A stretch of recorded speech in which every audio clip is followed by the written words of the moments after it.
Pagpasok mo pa lang, gumalaw ang gabi. Sa ilalim ng ilaw, ikaw ang sinisigawi.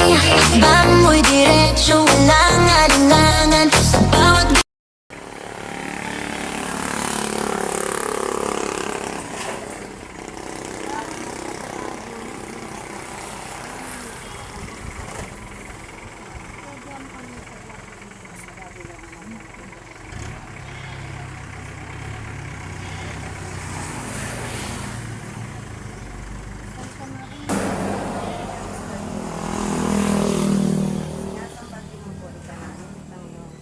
sapagkat sa pamamagitan ng mahal na krus ng Diyos mo.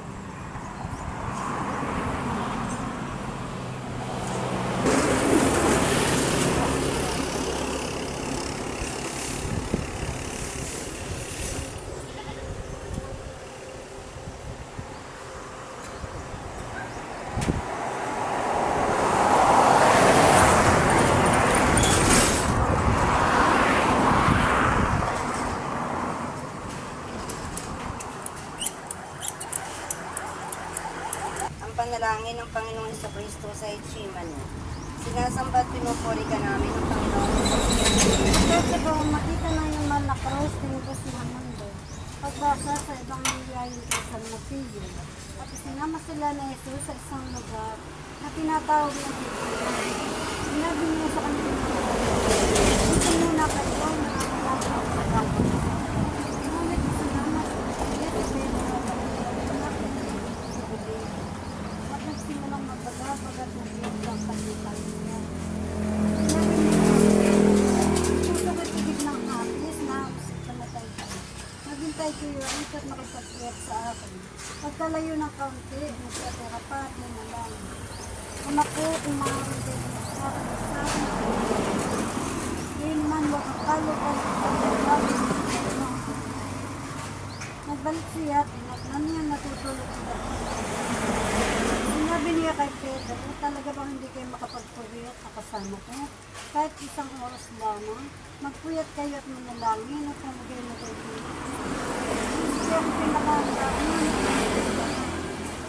Muli siya lumayo at nanalangin. Anak ko, kung hindi maalis ang sarang ito nang hindi ko ninyo, mangyari ang iyong kaluban. Muli siya nagbalik at pinaglalangin. Iniwan niya ulit. Hindi na sinabi. Balik naman siya sa tulog pa ba kayo sa tatay niya? Dumating ng oras na pagkapanulo ang anak ng tao sa mga makasalanan. Tayo na, narito na magkakanulo sa atin. Ang intensyon ng pamilya Kanyada, nabibigyan ng pamilya ito ng malakas na pangangatawan at malakas na isipan sa lahat. Pagkakilay ko lang sa sinulat ng San Jose na iiskriba.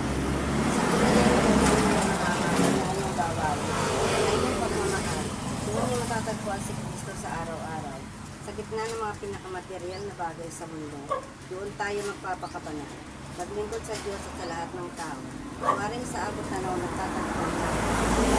Paraan natin sa kunayan, doon sila nagkakaisa sa inyong mga puso.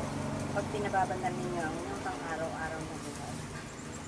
Manalangin tayo sa Panginoon tiling ng Pagkat sa pamamagitan ng iyong mahal na krus ng Diyos ng mundo, pagbasa sa Ebanghelyo ayon kay San Juan, mula sa bahay ni Kay Titus, sa binila niya sa pangyayari ng Barnabas.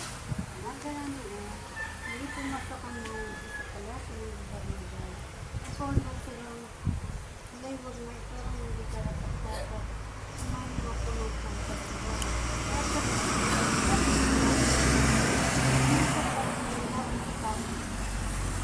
sumagot sila, dito sila. Hindi naman sa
ikalimang istasyon.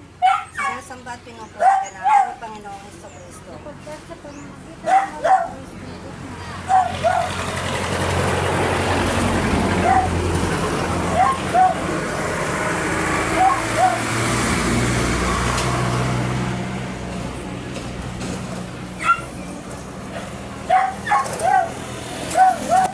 Pagninilay mula sa sinulat ni San Ignacio de Loyola. Pag pinapatunutan ng Diyos ang maraming pagkakas siya para sa iyo at nais niyang gawin kang banal. Manalangin tayo. Ano po ay kanyada ako ni Bartay. Kanyada? Basta kanyada eh. Kanyada at Pamanagal. Kanyada Baldos. Oo. Ay kaanim na istasyon. Ang pagkadapa ni Jesus. Sinasamba at pinupuri ka namin, Panginoong Jesucristo. Sapagkat sa pamamagitan ng mga pagbasa mo sa aklat at pagkakal sa Diyos, tinis niya ang hirap na tayo dapat iligid. Diyan din ang pagkakat na sa kaisama ng mga. Akala natin ang dinanas na parang sa kanya ng Diyos. Dahil sa ating mga kasalanan, kaya siya may sugatan. Siya binubugal sa ating kasamaan. Tayo gumaling dahil sa kaya at nagpanginiya at sumampa sa kanyang Panginoon. At kanyada. Kaya patnubayan ng pamilyang ito at iligtas sa lahat ng karamdaman at napamanahan. Pagninilay mula sa isinulat ni San Francisco Carato. Ano pa ang maaaring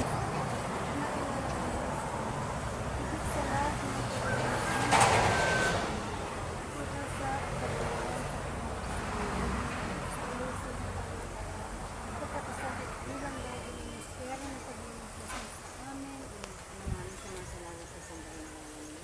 At sa amin at maraming Diyan mo kami namin kakanin sa araw-araw. Patawarin mo kami sa aming mga sala para ng pagkakasala ng salita sa amin. Huwag mo kami paintulog sa bukso at dyan. ay kapitong istasyon. Si Jesus ay tinulungan ni Simon Serena. Sinasamba at pinupuri ka namin sa Panginoong Jesucristo. Kahit sa pamamagitan ng nalakaras, Ang Jesus ay magkakaroon sa Jerusalem. Sinasamba at pinupuri ka namin sa Panginoong Jesucristo. kapag sa pamamagitan ng nalakaras, pinubos ng mga. Sandali ito sa maraming tao, kabilang ang mga babae na nananagoy at nananagitan dahil sa sila ni Jesus at sinabi sa kanila, mga kababaihan ang Jerusalem, huwag na ang tagisan. Ang tagisan ninyo, yun ang inyong mga Sa buhay ang mga ito at kinakailangan may maalap kayong tagisikap upang sa kanilang buhay, buong buhay ay may sa katuparan nila ang mga manalangin ka namin Panginoong Jesucristo. Pagkat sa pamamagitan ng iyong nalakaras, pinubos ng mga. Pagbasa mula sa ibang liyan kay San Marcos. Itinapos siya sa kulit at nagpapalaran sila upang malaman kung ano sa kanyang mga ganitong kapatita. Sa maganda. Natagot sa aking damit. Natutanitan. Kapag ng gagi namin, kung hindi pa nakakakilala sa nakaras tinubos ng mga. Pagbasa mula sa Ebanghelyo ayon kay San Lucas, ang mga tayo nakatayo roon at nanonood. Nilibak naman siya ng mga pinuno ng bayan. Anila, niligtas niyang iba, ligtas naman niya ngayon ang kanyang sarili. Kung siyang Mesiyas ang Para lang sa langit. bigyan mo kami ngayon ng kakanin sa araw-araw sa aming mga sala, para ang pagpapatawad namin sa Pinupuri ka namin ang Panginoong Jesucristo. pagkat sa pamamagitan ng mga pinubos ng mundo. Pagbasa sa Ebanghelyo ayon kay San Juan. Pinubos ng mundo. Pagbasa sa Ebanghelyo ayon kay San Juan. Bakit nito alam ni Jesus na katuparan ng kasulatan ng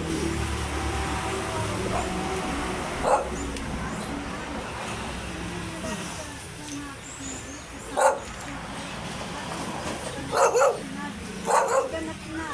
Ayaw niya ang Ang intention